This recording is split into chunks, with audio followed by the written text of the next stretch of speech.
Hello, strong people. Week 2, day 4. Excuse me. Week 2, day 4 of official Strongman Games prep. Today is event day. So if you watched my last video, you'd be like, why are you training right now? Because it's Friday after work. So, miscommunication in plans. I thought we were doing like all this stuff. I thought we were going to like the fair tonight, and then going down tomorrow. So I was going down to Pittsburgh tomorrow. So I was gonna do my training session tomorrow morning. When that wasn't what was going on, so turns out fair is. We thought about going tonight, but I need to do this. So. And we're going tomorrow to the fair in the morning anyway, so didn't really want to go twice. Anyway, I'm training right now, so that's good. Second thing I want to mention, remember yesterday I said that I was a little bit tired, pre-workout didn't really kick in. Well, I found out why. It's because I never drank it. I made it, took a sip, put it down, took my dogs out, and then when I came back in, I meant to, actually drink it. Never did. Found out last night, like 9 o'clock, when I was like, I forget what I was doing. I went to move my shaker cup or whatever, and it was still full. I was like, oh my God, that's why I didn't feel anything. Well, I drank the rest of it today. Yeah, that pre-workout works. I am wired already, and it's been like 5 minutes. So, this should be interesting. Yeah, we got squats. Lunges again. Supposed to be Husafel. I'll be honest, probably not going to do Husafel. I'm probably going to sub it in for sandbags because I can't stand my Husafel. I really can't. I want to get a smaller one, but this is what I have. So I think a sandbag is honestly harder because it kind of moves with you in a way. It's not super tightly packed like a Husafel. A Husafel, you can kind of maneuver, and it doesn't move in your hands. And then it's supposed to be keg loads, but I only have one. Where's my keg? I only have one keg, and it's not full enough to be challenging, and I don't have anything else to fill it with. So I'll probably do sandbags for that as well. And kind of same thing. I still think sandbags are harder than a keg. Keg has handles. Yeah, that's just kind of keg seems easier to me. So probably go to sandbag for that as well. Ooh, there's a lot of stink bugs in here. They're really out in full force today. That'll probably be my resting in between sets, taking out some stink bugs. But, and that's pretty much going to be, I have yoke. Did I mention yoke? I think I went from Husafel to sandbags. But I have yoke today too. I think a few runs at 800 pounds. So that'll be the heaviest I've gone since the one day I did the online qualifier. But prior to that, it would have been March at the competition. So definitely have I went 745 or whatever last week, so it's not going to be that big of a jump. But while it's still lighter, I want to make sure that, technique's on point and all that fun stuff. So, enough talk. Let's go load up the SSB and hopefully get some heavy squats. And I think there are sets of 7 today. So, hopefully something fairly heavy. So, let's go.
All right, squats are done.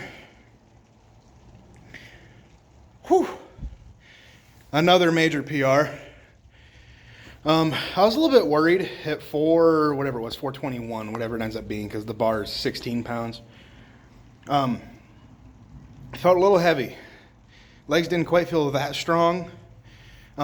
This is my third day training in a row, and I also did squats on Wednesday. So,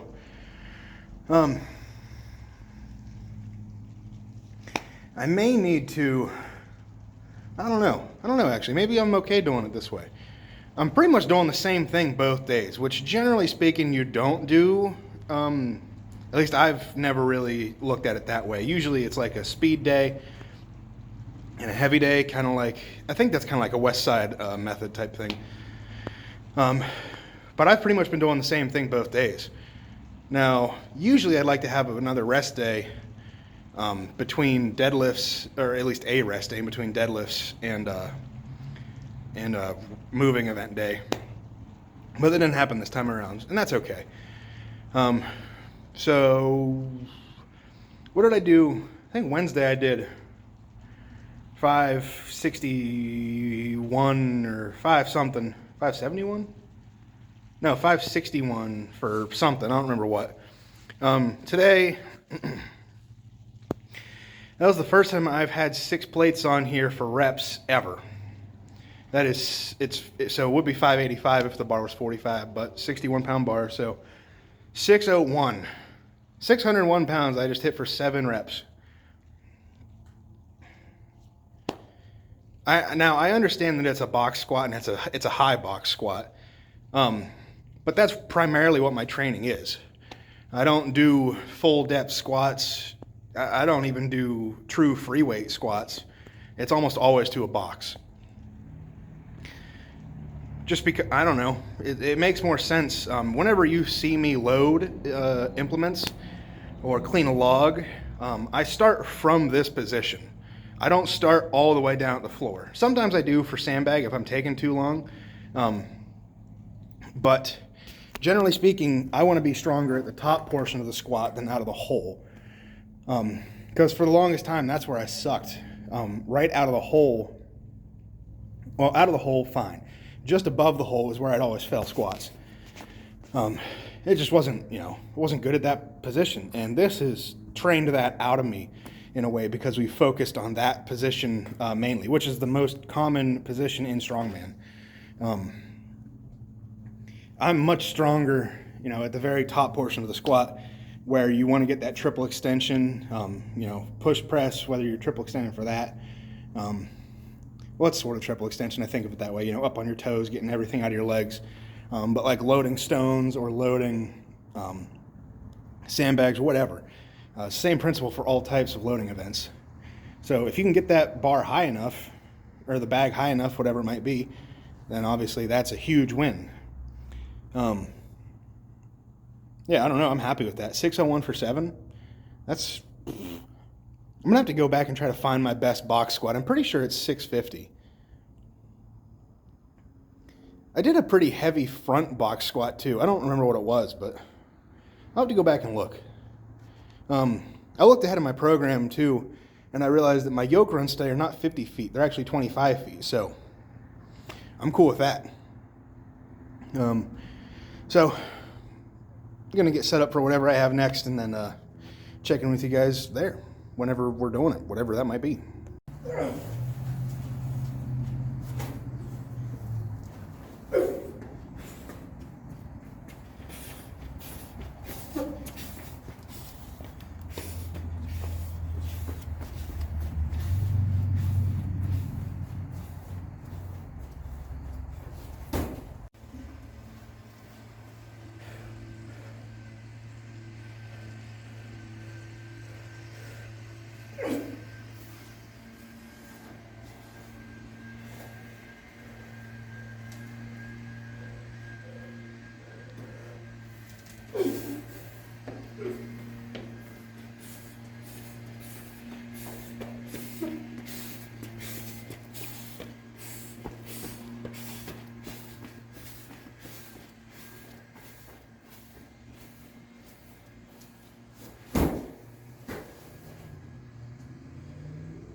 All right, sandbag. It was supposed to be Husafell, but I don't have any way to make it heavy enough. Same with my keg. I need to get a bunch of sand or something so I can actually use these things the way I should be. But I still say the sandbags are the hardest to move with. Yeah, depending on the Husafell. Like the one I used at the regional in Ocean City. The pick was hard because it was so small, but it was pretty easy to move with because it sat higher up on your chest. It wasn't, 3 feet tall where your legs would bang off of it. So in the pick, I don't know. There's two different ways to look at it. Like the sandbag pick is hard because it's so big, so wide. But the Husafell is just because you have to like tilt it over and pick it up. It's just a mess. But either way, sandbag was done. It was supposed to be a 325 Husafell. I ended up doing a 300 bag for a run, 350 for a run to kind of compensate. That's the first time I think I've lapped that 350 like once or twice maybe. I could have easily shouldered that. I've shouldered a 350 before, but that would have been no problem right there. So I'm very confident with a 350 bag. The only thing that I would speed up is I'd try to pick it faster, and I wouldn't take as much time in the lap. If it was a speed event, if it was distance like that, I'd take as much time as I needed to make sure I get that pick right. So I'm happy with that. So let's move on to yoke and finish up strong.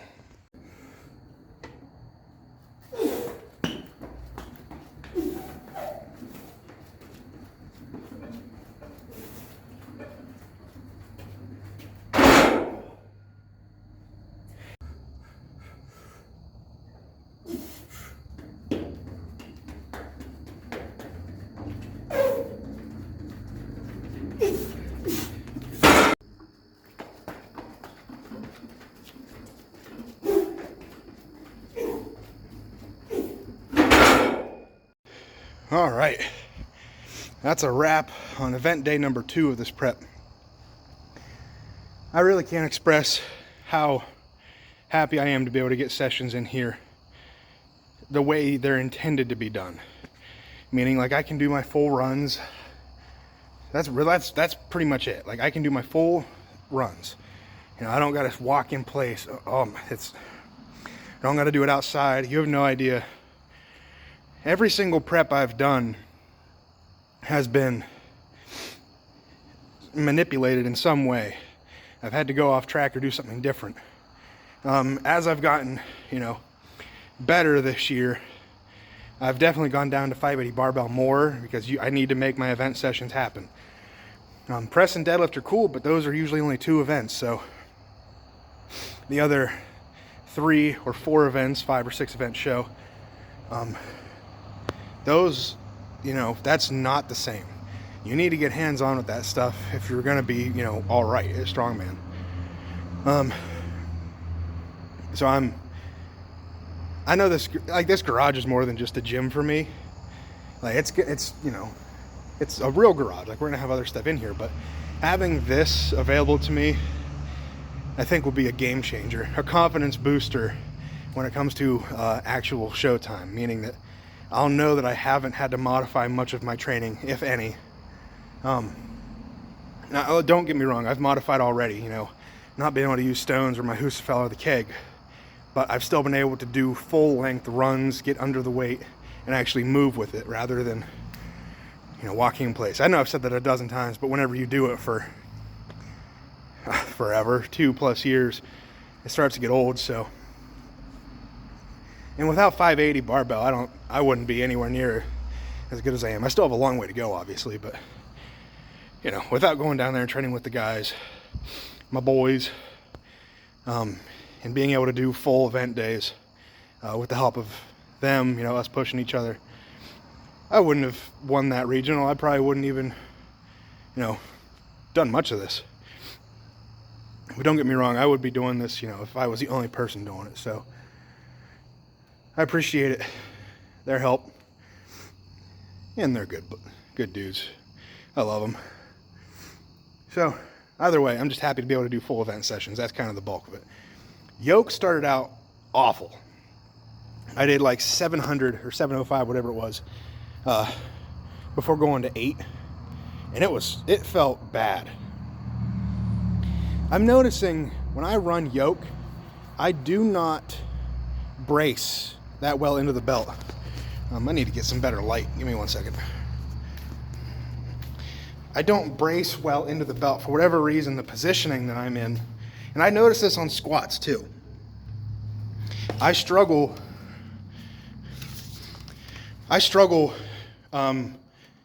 not bracing, but bracing into the belt. Like it feels like the belt is just loose on me. So for those last 2 sets, like that first set of 8, it's 805. It was supposed to be 800, but 5 pounds, whatever. First set was bad. It was like 14 seconds, felt really heavy. My legs are cooked too. Like they are. I was actually nervous picking them up. I was like, I don't want to, you know, like push into it and go right away. I want to feel the weight and then go. Because my legs, they're fried. I can feel it. But the first run at 800, it was not good. Slow, heavy. And I wore my belt where I always do, hole wise, like hole 4 is what I usually use. I do 3 sometimes on if I'm moving, like a moving event, like sandbags or something. Just depends. But since I'm having trouble, like the belt feeling loose on me, I decided to just go up another hole. So I went up to the 5th hole, and I felt a lot more stable. I felt like I had a good brace the whole time. I still didn't move very fast on set 2. Definitely slow, but way faster, like 3 seconds faster than set 1. And I was happy with that. And then I was getting more confident as I went. I was like, okay, maybe I just fixed my yoke a little bit there. I never had a problem bracing whenever it was lighter, you know. It's not a huge deal, but whenever you get those bigger weights, you need to have that brace. Your core is everything when you run farmers or yoke. If that's not strong, you're going to hunch over. You're going to be unstable. So strong core is a must. And that last set, that was definitely the fastest one, 7 or 8 seconds for probably 25 feet. It was supposed to be 25-foot runs, but technically that'd be 20. Yeah, it's probably 25 feet. Like to this spot right here it's half the garage, so 25 feet. And the yoke is not, you know, starting at the wall. I mean, it's the back feet are at the wall, but the front feet are, you know, good 3 feet off the wall. So I had to compensate and move those pads down a little bit. So it's right around what I needed it to be. And I did that in probably 7, 8 seconds, whatever it was, which is still very slow for that weight for me. My legs are cooked. I know I'm going to be actually sore tomorrow. I'm not usually that sore, but my legs are going to be sore tomorrow. So got more confident as the weights kept going, as the sets kept going. So I'm confident with that. I'm happy about it. May have, you know, fixed my bracing issue on yoke. Hopefully be a little more stable as the weights continue to increase through prep. Oh God, my arms are sore. This is a good angle for you guys as I scratch my nose. Anyway, that's another event session down. Plenty more to go, so hope you stick around to watch them all, or at least, some of them. I appreciate it. So, until next time, go out, get strong, stay strong, and I'll see you guys in the next one. Peace.